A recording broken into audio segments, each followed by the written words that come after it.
हिंदुस्तान के जितने हमारे देशभक्त बंधु हैं, आप लोगों ने राधा मोहन को रिहा कराने के लिए जिस तरीके से मदद किया है, आप सबका बहुत बहुत धन्यवाद। और आप लोगों को सबसे बड़ा गुड न्यूज़ देने वाला हूँ, होली के पहले हमारे राधा मोहन जी रिहा हो रहे हैं। राजीव कुमार द्विवेदी उप पप्पू द्विवेदी सर जो इस मामले को शुरू से ही देख रहे हैं और हमारे राधा मोहन को रिहा कराने के लिए मुख्य भूमिका जो है इन्होंने निभाया है। सर, आपसे सबसे पहले तो पूरे देशवासियों की तरफ से और पूरे आर्मी जवान की तरफ से आपका बहुत बहुत धन्यवाद सर। पहले तो हमें कहेंगे सुनील कविराज जी कि जिस मुहिम की शुरुआत आपने की थी जी सर, जैसा हमको पता है कि आप पहले वो शख्स थे जिन्होंने उस मैसेज को स्प्रेड किया, उस वीडियो को स्प्रेड किया और जन जागरण फैलाने का काम किया। तो जिस मुहिम को आपने शुरू किया, उस मुहिम में बाद में मीडिया के सारे लोग जुटे, मनीष कश्यप जी आए, पुजारी न्यूज़ वाले लोग आए, बड़े बड़े हमारे स्वयंसेवी संस्था के लोग आए, रिटायर्ड और जो वर्तमान में फौजीगण हैं वो लोग आए। देश के हर कोने से लोग हमको फ़ोन आता रहा कि क्या हो रहा है, नहीं हो रहा है। और ये आप लोगों का जन जागरण फैलाया हुआ है कि मोतिहारी की जनता जगी और पूरे देश में एक माहौल बना। और आज हम लोग जो एक मामला चल रहा था मोतिहारी में कि भाई होली मनेगी या नहीं मनेगी, चूँकि यहाँ के जो सिविल सोसाइटी के लोग थे उन लोगों ने एक तरह से घोषणा कर रखा था, जो आंदोलनरत लोग के लोग थे जी सर, कि अगर राधा मोहन बाहर नहीं आएंगे, हमारे आर्मी का जवान बाहर नहीं आएगा तो हम लोग भी होली नहीं मनाएंगे जी सर। लेकिन आज जिला जज साहब के यहाँ से बहस हुआ और जिला जज साहब ने राधा मोहन जी को बेल ग्रांट किया है। और ये आज खुशी का दिन है, आज आप लोगों की जीत का दिन है कि जो जुल्म और अत्याचार राधा मोहन जी पर हुआ है उसका भरपाई तो नहीं हो सकता है, लेकिन कोर्ट ने ये मानते हुए कि प्रथम दृष्टया ही कि उनके साथ गलत किया गया था, जो उनका मुकदमा बनाया गया था उनके खिलाफ वो मुकदमा सही नहीं प्रतीत हो रहा है, उसमें जो एलिगेशंस लगाया गया है उनको बेल ग्रांट किया है। ये हम सभी देशवासियों की जीत है और सत्य की जीत असत्य पर हुई है, असत्य पर सत्य की जीत हुई है। सत्य में वो जयते जो होता है वही हुआ है। और ये होली का गिफ्ट है न्यायपालिका की तरफ से हमारे देश के सुशासन में विश्वास रखने वाले देशवासियों के लिए। जी सर, बहुत बहुत धन्यवाद। सर, आपसे जानना चाहेंगे कि क्या न्यायालय ने पूरे देशवासियों को जी पहनाइए, ये देख लीजिए, बड़ी खुशी की बात है कि पूरे सम्मान के साथ जो है अभी फूलमाला पहनाया गया। और सर, आपसे जानना चाहेंगे कि क्या न्यायालय के द्वारा पूरे देशवासियों को होली का गिफ्ट है क्या? बिल्कुल, न्यायालय के द्वारा होली का गिफ्ट है। और जैसा कि हमारे सीनियर पप्पू सर ने बताया भी कि होली और दिवाली दोनों चंपारण में मन रही है और चंपारण सहित पूरे बिहार नहीं बल्कि पूरे देश में होली और दिवाली मन रही है। और ये गिफ्ट ही है, होली का तोहफा है न्यायपालिका के तरफ से देशवासियों को। मैं चाहूँगा देशवासियों को एक संदेश दीजिए कि आर्मी जवान रिहा हो रहे हैं अभी। बिल्कुल, आर्मी के जवान रिहा हो रहे हैं और सर ने जितना मेहनत किया है और न्यायपालिका पर जो सर का एक अटूट विश्वास था उसी की जीत है, आम जनों की जीत है। और विशेषकर आपकी, सुनील कविराज जी की, मनीष कश्यप की और सारे जो पत्रकार भाई हैं जी सर, उन सभी पत्रकार भाइयों की और आम जनों की, बुद्धिजीवी समाज की और जोशीले युवाओं की ये जीत है। जी पप्पू सर, आपसे जानना चाहेंगे, जिस प्रकार से जनता कहती है कि I am see you in the court, मैं तुम्हें जो है कोर्ट में देख लूँगा, ये भरोसा आपने फिर से बना दिया कि सारे जनता फिर से कहेगी कि मैं आप कोर्ट में देख लूँगा, ताकि क्योंकि कोर्ट में न्याय मिल जाता है। देखिए, ये न्यायालय का, हमारे जो न्यायाधीशगण हैं और न्यायालय के प्रति लोगों की आस्था है वो पुनः एक बार पुनर्स्थापित हुआ है इस मामले में जी, कि न्यायालय न्याय देने के लिए सजग है। और हमारे यहाँ के जितने भी मजलूम लोग हैं, जो भी सताए हुए लोग हैं, चाहे वो सिर्फ क्रिमिनल से लोग सताए नहीं होते हैं, आपराधिक लोगों से नहीं, लोक प्रशासन के भी कुछ जो दम्भी लोग हैं, अफसर हैं, पुलिस प्रशासन के भी अफसर हैं, चाहे जो कुछ भी ऊंचे पद पर लोग हैं, बाहुबली हैं, उनके सताए हुए लोगों का ही एकमात्र आश्रय स्थल कमज़ोर लोगों का न्यायालय है जी सर। और एक फौजी को के साथ जिस तरह का व्यवहार किया गया, जिस तरह उसके साथ मारपीट की गई, जिस तरह को सार्वजनिक से अपमानित किया गया उसकी बीवी और सालियों के समक्ष, और उन लोगों के साथ ही दुर्व्यवहार किया गया, इसको कोर्ट ने, हमने पहले दिन से ही कहा था कि काफ़ी संजीदगी से लिया है और सुनवाई करने के लिए तत्काल मांगा है। आपको मैं बता दूं कि आज जो सुनवाई हुई है, सुनवाई होने के बाद आज बहुत कोर्ट में बहुत ज़्यादा व्यस्त था, क्योंकि 2 दिन का काम 1 दिन आ गया था। लेकिन इसके बावजूद भी हमारे जिला न्यायाधीश महोदय ने बहुत ही शांतचित्त से इस मामले को देखा है, सुना है और बहस सुन करके उन्होंने बेल को ग्रांट किया है। इसके लिए हम न्यायपालिका को भी बहुत बहुत धन्यवाद देते हैं और न्यायपालिका में हम पुनः कह रहे हैं कि जितने भी लोग इसके लिए आंदोलनरत थे कि गलत को गलत ठहराने के लिए कि गलत को गलत हुआ है, वो सभी लोगों के साथ, उन सभी लोगों के विश्वास को न्यायपालिका ने पुनः एक बार जीता है। हमारे दर्शकों को सर जरा बताइए, जो बेल इस बार दिया गया है हमारे आर्मी जवान को, और उस माध्यम से वो हमेशा के लिए रिहा हो रहे हैं या आगे की भी कार्रवाई? नहीं, तो देखिए, एक बार बेल हो गया तो हमेशा के लिए रिहा हो रहा है। केस चलेगा, केस का जो प्रोसेस होता है वो चलेगा, अब उसमें जो ट्रायल होता है वो होगा, लेकिन तत्काल उनको राहत मिल गया, रिहा हो गए, वो आज निकल जाएंगे जेल से। जेल से जब निकलेंगे उसके बाद जब फिर उसका प्रोसेस होगा, चार्जशीट होगा, हो सकता है कि पुलिस जिस तरह से इस मामले में पुलिस के वरीय पदाधिकारी लोग देखे हैं और उन्होंने, जैसा आपने सुना भी है, हमने न्यायालय में बहस करते समय भी कहा है कि गंगवार साहब कोई एडीजी हैं या स्पेशल जो भी हैं, उन्होंने इस मामले में जो एएसपी साहब के यहाँ का जो रिपोर्ट था उसके आधार पर 2 पुलिसकर्मियों को, जितेंद्र कुमार और एक और पुलिसकर्मी को प्रथम दृष्टया दोषी पा करके उसको मुअत्तल किया है। ये नेशनल न्यूज़ पर भी आया था, दैनिक जागरण में भी आया था, डेली हंट न्यूज़ पर भी आया था। हमने आर्गूमेंट में भी इस बात को कहा है। तो जिस तरह हो सकता है कि जिस तरह की स्थिति ये बनी है और जिस तरह लोगों का इस मामले में आक्रोश हुआ है गलत के प्रति, तो हमको ये लगता है कि पुलिस कहीं ना कहीं किसी न किसी रूप में इस मामले में अपनी भद पिटवाने से ज़्यादा अच्छा समझेगी जो पुलिस के अच्छे पदाधिकारी हैं कि इस मामले को अपने ही स्तर से निस्तारित करके फाइनल फॉर्म उनके खिलाफ दे दे, तथ्य की भूल में, मिस्टेक ऑफ फैक्ट में दे दे, लैक ऑफ एविडेंस में दे दे। अब अगर आप लोग लड़ाई लड़ना चाहते हैं अगर सही मायने में, तो न्यायालय ने प्रथम दृष्टया उनको राहत दे दिया। जी सर। अब पुलिस प्रशासन इस मामले का सही अनुसंधान करे और इसमें ये कहे कि जितेंद्र कुमार ने जो एफआईआर किया था वो एफआईआर प्रथम दृष्टया एफआईआर तो हो गया, लेकिन अनुसंधान में उसमें लैक ऑफ एविडेंस है। जो एविडेंस वायरल हुआ है, जो सोशल मीडिया वायरल हुआ है, उसमें कहीं नहीं है कि इनके द्वारा कुछ भी प्रोवोकेशन किया गया हो। बकझक होना अलग बात है, जी। लेकिन बकझक के बाद कोई उसको लात जुत्ता से मारने लगे, पटक पटक के पीटे और घसीटते हुए ले जाए, ये कहीं से न्यायोचित नहीं है। तो हमारा माननीय एसआई जितेंद्र जी के ऊपर क्या कार्रवाई आगे होगी? कुछ नहीं होगी। अभी कोई कार्रवाई, देखिए जितेंद्र जी के ऊपर क्या कार्रवाई होगी ये तो हमारे पुलिस प्रशासन के पदाधिकारी लोग देखेंगे। उसका अथॉरिटी मैं नहीं हूँ। मैं न्यायपालिका के साथ काम करने वाला, न्यायपालिका के मातहत काम करने वाला लोग हूँ। वो क्या करेंगे नहीं करेंगे, मैं पहले भी कह चुका हूँ, पुलिस कप्तान पर, आपके जिले के पुलिस कप्तान पर और बड़ी पदाधिकारी लोगों पर निर्भर करता है। लेकिन ये तो प्रथम दृष्टया साक्ष्य तो पाया ही गया है कि उनकी गलती है। जी सर। तो सर क्या लगता है, पुलिस ने ही एफआईआर किया है और पुलिस ही इस केस का इन्वेस्टिगेशन कर रही है, तो क्या लगता है ऐसे में पुलिस जो है अच्छे तरीके से इस केस का इन्वेस्टिगेशन कर पाएगी? देखिए, पुलिस थाना पुलिस का है, पुलिस का पदाधिकारी है, पुलिस ने बकझक किया। आपको पता होगा, आप ही लोगों ने जो बताया है, जो जानकारी हम लोगों को मिली है कि जब ये झंझट हुआ था, बकझक हुआ था, पकड़ के पीटते लोग गए थे, तो जितने भी वहाँ के जनप्रतिनिधि थे, चाहे वो जिला पार्षद हों, वार्ड पार्षद हों, मुखिया हों, विधायक हों, सभी लोगों ने शायद हस्तक्षेप कर करके प्रयास किया था कि वहीं से मामले को सेटल कर दें, इनको छुड़ा दें, माफ़ी मंगवा करके कि भाई कुछ गलत हुआ, चलो आप ही बहुत बड़े हो भाई।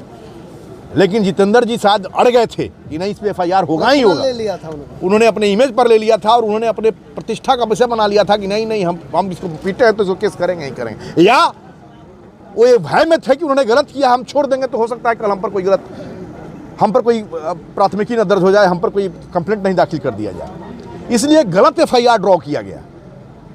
मैं पहले भी कह चुका हूँ कि पहले 86-23 एफआईआर यहाँ पे आया कोर्ट में। कोई भी एफआईआर होता है तो 24 आवर्स के भीतर उसको कोर्ट में आपको भेज देना है। लेकिन पहले 86-23 आया, जो रिमांड होने आया राधा मोहन जी, तो 86-23 आया। और उसके जब बहस हम लोग करने गए उस समय तक 85-23 नहीं आया था। जी जो 85-23 दर्ज कराया गया था राहगीर के साथ झंझट होने के लिए। सर, इस केस के जो सुपरविजन कर रहे थे पुलिस के वरीय पदाधिकारी रक्सौल एसएसपी, उन्होंने अभी तक अपना सुपरविजन कॉपी न्यायालय को सौंपा है कि? जी ना, उनका कोई न्यायालय में सुपरविजन कॉपी आता भी नहीं है। वो पार्ट ऑफ इन्वेस्टिगेशन है, डायरी में उसका इनकॉर्पोरेशन रहता है, इनकॉर्पोरेट करके लोग भेजता है, उसका रिसाइटल देता है लोग। वो अभी तक नहीं है। अभी जब तो डायरी आई थी उसमें उनका सुपरविजन नोट कहीं नहीं है। तो ऐसे में सर जनमानस को कैसे विश्वास होगा कि? अब देखिए, तो मैंने तो पुलिस ने ही सर केस किया है और पुलिस इन्वेस्टिगेट कर रही है, तो जनमानस सर कैसे सीधा सवाल होगा कि निष्पक्ष तरीके से पुलिस? मैंने आपको अभी यही कहा है कि अभी लड़ाई राधा मोहन जी बाहर, उनको बेल हो गई, होली मनने की स्थिति बन गई कि भाई होली मनना है, बिहार के लोग होली मनाएंगे, चंपारण के लोग होली खेलेंगे, कि राधा मोहन जी की रिहाई पर ही टली हुई थी वो। ये पूरे देश के लिए होली है सर। और पूरे देश के लिए अब होली है। अब दूसरी चीज़ ये हो गई कि अब आप लोगों को ये देखना है कि जो अनुसंधान हुआ है अभी तक जो डायरी आई है, जैसा हम लोगों ने जाना है, देखा है, जो पीपी साहब ने सबमिट किया है, सिर्फ कुछ पुलिस वालों का बयान है। अभी तक उसमें कहीं सुपरविजन नोट या नहीं आया। हमने यही कहा है कि अब ये मामला हम लोगों को पुलिस के समक्ष उठाना है, जो पुलिस के अच्छे अफसर हैं, उनके यहाँ अपनी गुहार लगानी है न्याय के लिए कि न्यायालय ने तो न्याय हमको दे दिया, लेकिन आप अपने स्तर से, आपके अफसर ने कोई गलत कृत्य किया है और गलत FIR क्रिएट कर दिया, तो उसका सही विवेचना करके, सही अनुसंधान करके, सही जांच समीक्षा और सही पर्यवेक्षण करके कम से कम ये तो आप निश्चित रूप से दे दीजिए कि ये मामला कहीं से 333 का नहीं है, 332 का नहीं है, 353 का नहीं है। ये मामला सिंपल मुहा ठोटी का है, बाता-बाती का है, हॉट एक्सचेंज का है, जिसके लिए कानून कोई सजा प्रावधान नहीं करता है, कोई सेक्शन नहीं लगता है। तो पुलिस इसको या तो साक्ष्य की कमी में, लैक ऑफ एविडेंस में, मिस्टेक ऑफ फैक्ट में, या पुलिस मिनिमाइज करके, नॉन कॉक करके इस केस को रफा दफा अपने स्तर से कर सकती है। लेकिन अब पुलिस क्या करेगी तो उनका डोमेन है। पुलिस की जो स्थिति है आप भी देख रहे हैं, हम भी देख रहे हैं, न्यायालय के भीतर भी और न्यायालय के बाहर में। लेकिन हाँ, एक खुशी की बात है कि पुलिस ने प्रथम दृष्टया गलती को माना है और पा करके सस्पेंड उन लोगों को किया है। संभवतः ये आप लोगों की जीत है कि आपने बैकफुट पर लाया है और पुलिस के अच्छे पदाधिकारियों को बाध्य होना पड़ा है कि सही तथ्य को सामने लाएं। सर, जिला न्यायाधीश महोदय के द्वारा राधा मोहन गिरी को जमानत दी गई और आप एक जिले के प्रतिष्ठित, एक वरिष्ठ और एक फेमस अधिवक्ता हैं और महोदय के द्वारा जमानत भी दे दिया गया है, आप क्या कहना चाहिएगा सर? मैं धन्यवाद देता हूं। मैं शुरू से कह रहा हूं कि मेरे जिला जज बहुत न्यायप्रिय, विज्ञ लोग हैं, विद्वान लोग हैं। मामले का जो कंडीशन है उसको देख करके उनके यहाँ से हम लोग को न्याय मिलेगा, इसका मुझे विश्वास है और वही विश्वास पर फलीभूत हुआ है। जिला जज साहब और उनकी पूरी न्यायपालिका की टीम, हमारे यहाँ के जिला के जितने भी नागरिक हैं उनके संरक्षक हैं और उन्हीं लोगों के द्वारा लोगों को राहत दिया जा रहा है। अभी जो स्थिति बनी है कि आम जन परेशान है और आम जन के साथ अब फौजी भी पिटा रहे हैं। अभी कुछ दिन पहले आप देखे थे कि अफसर लोगों के साथ भी बदतमीजी उनके सुप्रीम अफसर लोग कर रहे थे। IPS विकास बाबू का मामला आया हो या के पाठक साहब का मामला आया, जो जिनका भी मामला आया, पब्लिक डोमेन में बात आई थी। तो जो अभी स्थिति हुई है छुपी हुई नहीं है, लेकिन न्यायपालिका पर सबका भरोसा है और ये भरोसा दिनों दिन और मजबूत होता जा रहा है कि एकमात्र न्यायपालिका ही है जो लोगों को संरक्षा, सुरक्षा दे सकती है, लोगों को न्याय दे सकती है।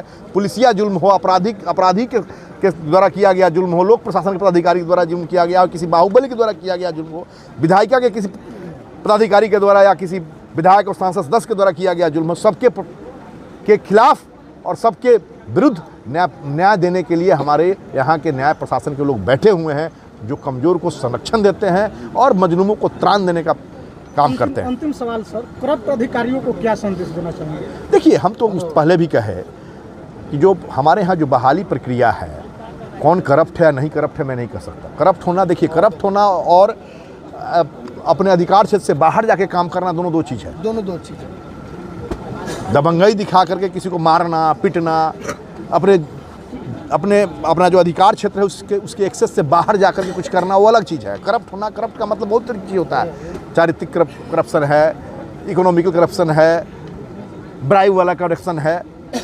लेकिन हमारा ये कहना है कि जो भी नए बहाली हो रहे हैं, हम उस दिन भी कहे थे, कुछ लोगों से आज भी कह रहे हैं, चाहे किसी भी प्रोफेशन में हो, चाहे वो आप पुलिस प्रशासन में हो, लोक प्रशासन में हो, न्यायपालिका में हो, जो हमारे नए अफसर आ रहे हैं, जिनको आप अथाह पावर दे रहे हैं, उनको उस पावर को संभालने का भी प्रयास, उनको संभालने का भी ट्रेनिंग देना होगा। क्योंकि आप पब्लिक डोमेन में जा रहे हैं, आपका कृत्य और व्यवहार, कंडक्ट और एक्शन किस तरह हो हमारे आम जन के साथ, हमारी जनता के साथ, जो हमारे यहाँ की नागरिक है। जो फल लदता है, जो वृक्ष लदता है, फल से वो थोड़ा विनम्र हो जाता है, झुक जाता है। और यहाँ पावर पा करके लोग तन जा रहे हैं और अपने ईगो पर ले रहे हैं, मैं फलना हूँ, आप हैं क्या? पद और पावर आनी जानी चीज़ है, आज आपके पास है, कल किसी और के पास है। राधा मोहन कब तक सर लोगों के बीच में रहेंगे? राधा मोहन हमारे बीच में हो गए हैं। एक प्रोसेस है, रिलीज जैसे वहाँ पहुँचेगा, आज ऑर्डर भी हुआ है, रिलीज वहाँ जाएगा, प्रोसेस है, जेल से बाहर होंगे वो। आप सबको धन्यवाद। और मैं आप लोगों के माध्यम से, यहाँ पे अगर नहीं कहूँ तो कमी होगी, मैं आपके माध्यम से राधा मोहन जी के पूरे परिवार को, खासकर उनके ससुर जी अखिलेश गिरी जी, जो एक तरह से रोते रोते पागल हो गए थे, उनके पिताजी जो बोलते तो कम है लेकिन रोज आके खड़े रहते थे, और उनकी पत्नी, उनकी जो सालियाँ साथ साथ उनको पिटते हुए देखी हैं, और उनके पूरे परिवार को जो इस पूरे प्रकरण में मेंटल ट्रॉमा से लगातार गुजरे हैं, मानसिक अवसाद की स्थिति से गुजरे हैं, इन लोगों को भी और इन लोगों के साथ साथ आप सबको भी, जो जिन लोगों ने इनके दुख दर्द को, राधा मोहन कुमार के साथ जो गलत हुआ उसके दुख दर्द को महसूस करते हुए जनता को जन जागरण कराने का काम किया। खासकर हमारे जो सुनील कविराज जी हैं, जो इन्होंने पहला कदम बढ़ाया, राजनीति उसी को याद करता है जो पहला कदम बढ़ाता है। जी सर। और उसके बाद मनीष कश्यप जी का इसमें आना हुआ, आपको जो पुजारी न्यूज़ वाले लोगों का आना हुआ, आपके विभिन्न चैनल्स के लोगों का आना हुआ, न्यूज़ 24 का आना, रवि गुप्ता जी लोगों का आना हुआ, रवि भट्ट जी हैं, जितने भी लोग, सागर सूरज जी हैं BNM चैनल के, मैंने जितने भी चैनल के लोग हैं, बबीता मिश्रा जी हैं, हर विंग के लोग आए, स्वयं संगी संस्था के लोग आए, पूरे सैनिक संघ, पूरे हमारे पूर्व जो सैनिक संघ के लोग आए, जो लोग दिन रात इसके मॉनिटरिंग कर रहे थे। इन सबको हम देना चाहेंगे कि आप लोग जो है, आप लोग न्याय प्रशासन पर भरोसा रखें और अपने आप को पेशेंस रखें, उग्र नहीं हुए। हम लोग बार बार हम यही कहते आ रहे थे कि अपने आप को आप लोग पेशेंस रखिए, न्याय होगा। और न्याय प्रशासन से आपके भरोसे का जीत हुआ है, उनकी जीत, उनको रिहाई हुई है, उनको जमानत मिला है, और एक मील का पत्थर साबित होगा। कम से कम यहाँ के दम्भी जो अफसर लोग हैं, जो इस तरह के कृत्य में शामिल रहते हैं, उनको भी एक सबक मिलेगा। इसी अपेक्षा के साथ हम होली की शुभकामना आपके माध्यम से पूरे अपने जनता को, जो हमारे पूर्वी चंपारण जिले की जनता है, न्यायपालिका के हमारे जो साथ जुटे हुए जो हमारे अधिवक्तागण हैं, पूरे प्रदेश के अधिवक्ता, चूँकि मैं अधिवक्ता का भी लीडर हूँ, बिहार स्टेट बार काउंसिल में मैं मेंबर हूँ, राजीव कुमार द्विवेदी पप्पू द्विवेदी मेरा नाम है। मैं आपके माध्यम से पूरे प्रदेश के अधिवक्ताओं को, देश के अधिवक्ताओं को और पूरे देश जन के लोगों को और मीडिया के लोगों को, सबको होली की ढेर सारी बधाई और शुभकामना देते हुए इस अभी का जो क्षण है, इसको फील करने का, इसको खुशी मनाने के लिए हम धन्यवाद के साथ आप सबके साथ जय हिंद बोलना चाहते हैं। जय हिंद, जय भारत, सत्यमेव जयते। सत्यमेव जयते।